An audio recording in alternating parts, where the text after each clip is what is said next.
Halo semua, kembali di channel ini. Kali ini saya mau menunjukkan bagaimana saya menggunakan Notion untuk membuat halaman UTS online. Sebetulnya ini bisa di-share dalam bentuk PDF sih, ya. Tapi ya di sini saya mau pakai Notion untuk nanti kunci fiturnya adalah share to webnya. Jadi di sini saya memindahkan soal-soal dari Word ke dalam Notion. Kenapa begitu? Karena kalau dari Word ya nanti paling outputnya PDF. Dan kalau outputnya PDF itu berarti di Google Classroom atau di platform pembelajaran online-nya mahasiswa itu dalam di-download. Tapi kalau misalkan ingin sebagai web begitu, share to web, maka di sini saya menggunakan Notion.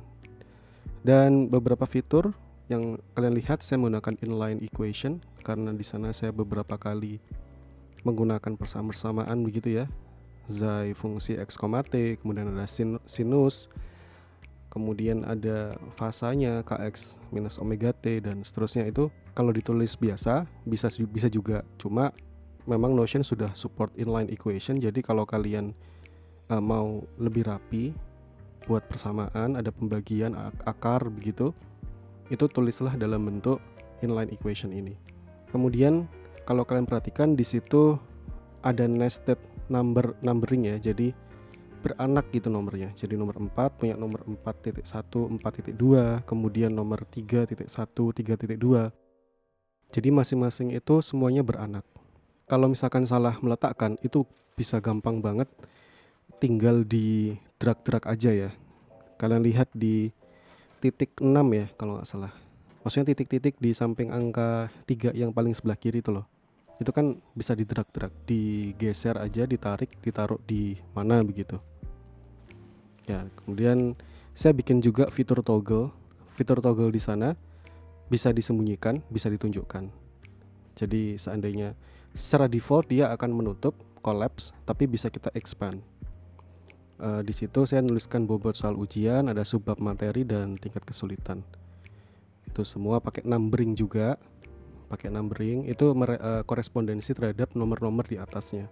Jadi kalau nomornya ada 4 berarti ya ada 4 bobot soal ujian. Nah, kira-kira gitu. Ya, ini saya edit dulu.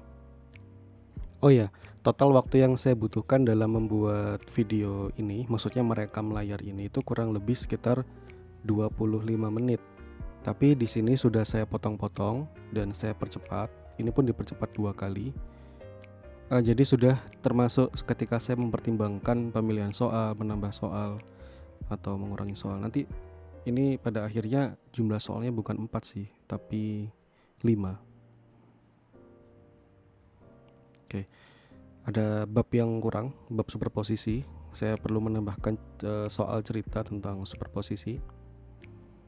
Nah, ini sebetulnya saya tinggal sedikit untuk baca buku, tapi udah saya cut di sini. Lalu saya juga menambahkan bagian toggle pada bobot soal ujian untuk nomor 3. Kemudian tingkat kesulitan juga saya berikan, kira-kira tingkat kesulitannya berapa ya? Sedang ya, sedang aja lah, superposisinya sedang.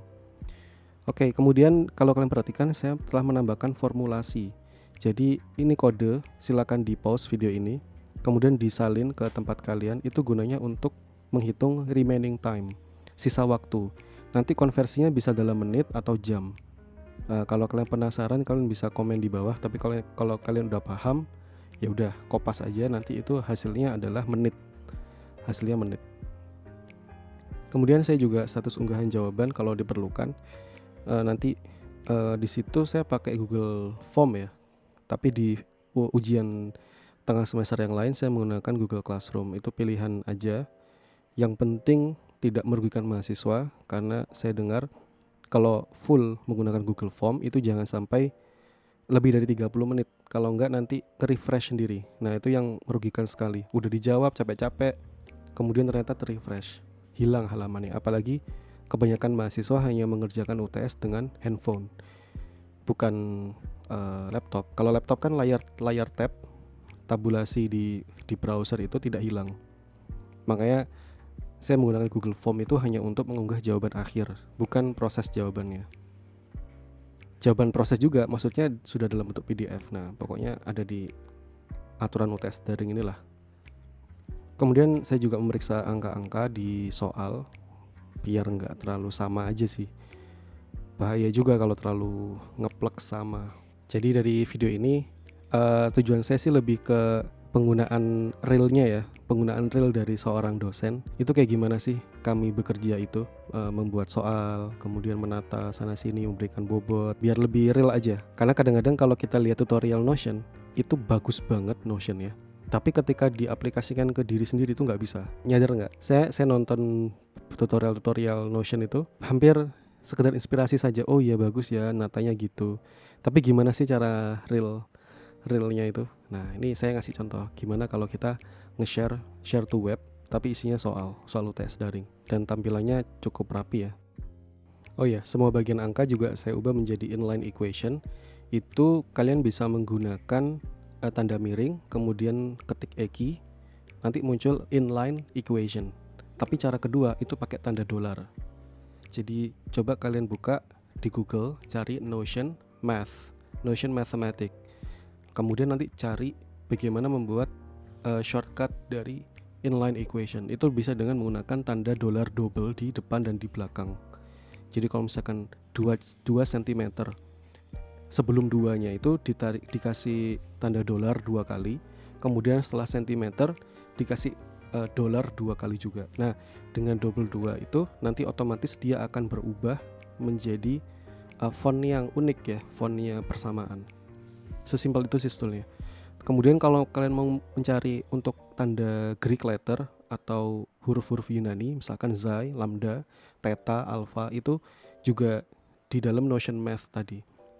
Jadi dia support Katex, namanya Katex sih, mirip LaTeX. Silakan cari di Google. Jadi ada halaman miliknya Notion sih, tutorial di sana, berbagai cara membuat pembagian fraction, kemudian ada pangkat, gimana cara bikin subscript, gimana superscript. Nah itu tinggal dilihat di tutorial di sana. Dan saya mau reworks gambar ini. Saya kira gambarnya perlu diedit angka-angkanya. Jadi saya menggunakan Affinity Designer untuk edit secara simple aja angka-angkanya biar nggak terlalu sama. Saya masukkan Affinity, kemudian saya perkenalkan background untuk menutup, kemudian saya pilih font, kemudian tentukan angka, saya letakkan tepat di bagian itu untuk menutup di sana. Ya, kemudian itu baru yang kapasitornya mikrofarad, kemudian juga yang resistornya juga diganti, tentukan ukurannya yang pas gitu. Kemudian juga untuk yang induktornya juga diganti. Oke, kalau sudah di save flatten aja, kemudian tuh diunggah, gampang banget di replace ya. Gambar yang sudah terunggah di Notion tuh di replace.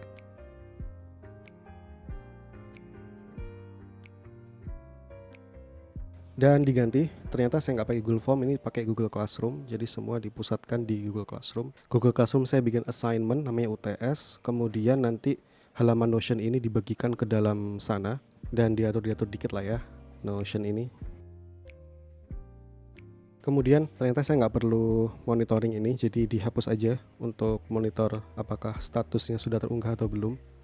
Karena sistem Google Classroom udah terpusat dan di situ udah ada monitoringnya sendiri. Kemudian itu aturan dari UTS daring ini saya buat dalam bentuk toggle dan numbering juga. Kemudian dikasih formatting sedikit, ada bold di sana, dikasih warna juga, belakangnya background color. Dan kalau kalian punya ide terkait penggunaan Notion untuk yang lain, mungkin saya bisa buatkan bentuk real videonya. Mungkin saya nggak bisa bikin tutorial yang mungkin yang apa ya ginilah bisanya. Nah itu tadi aturannya saya share di Discord kelas. Saya bagikan aturannya dulu agar mahasiswa tahu kira-kira apa yang harus disiapkan, dipenuhi untuk menghadapi ujian nanti. Jadi mereka sudah tahu lebih awal dari aturannya. Karena kayak sinyal itu kan penting banget ya. Jadi nggak boleh sepele dengan sinyal. Nanti ternyata saat jam ujiannya bermasalah ya. Kenapa dia sejak sebelumnya tidak menyiapkan diri, mencari lokasi yang baik begitu ya, menyiapkan kuota dan seterusnya. Kemudian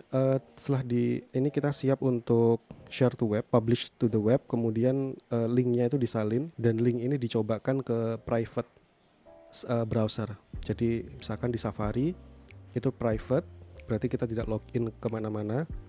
Kita lihat bagaimana tampilannya si pengunjung melihat halaman tersebut. Kalau misalkan tidak ada masalah dan kita sudah cocok, kita bisa bandingkan kanan dan kiri, maka kita bisa oke dan siap menjelang hari ujian untuk betul-betul membagikannya kepada para mahasiswa. Jadi ada tampilannya si owner dari aplikasi Notion di desktop, ada juga tampilan Notion pada web di private browser Safari. Formula sisa waktu itu ternyata harus di-refresh. Jadi tidak bisa terupdate sendiri. Dia tidak real time begitu, maka kalian bisa juga menggunakan countdown timer yang tersedia secara gratis di internet. Cari aja countdown timer HTML gitu aja. Cari aja itu di internet, kemudian nanti masukkan di embed ke dalam page Notion kalian. Dan di sini saya sudah beberapa punya dokumen UTS yang saya bikin bentuk tabel. Jadi ada bentuk list view sama tadi gallery view. Ada beberapa properti yang bisa saya tunjukkan di sana. Itu saya atur sedemikian seperti itu dan jadinya lebih informatif ya. Jadi kita punya dokumen itu terkendali dengan baik begitu. Di sana ada mata kuliahnya jenisnya apa, kodenya apa, SKS-nya berapa, dosennya siapa, dan mungkin bisa juga kapan jadwal ujiannya buat kita biar siap-siap untuk misalkan mengawasi mahasiswa. Ya ini cek-cek aja terakhir kali. Dan inilah video sampai akhir. Terima kasih sudah menonton. Sampai jumpa di video berikutnya. Bye.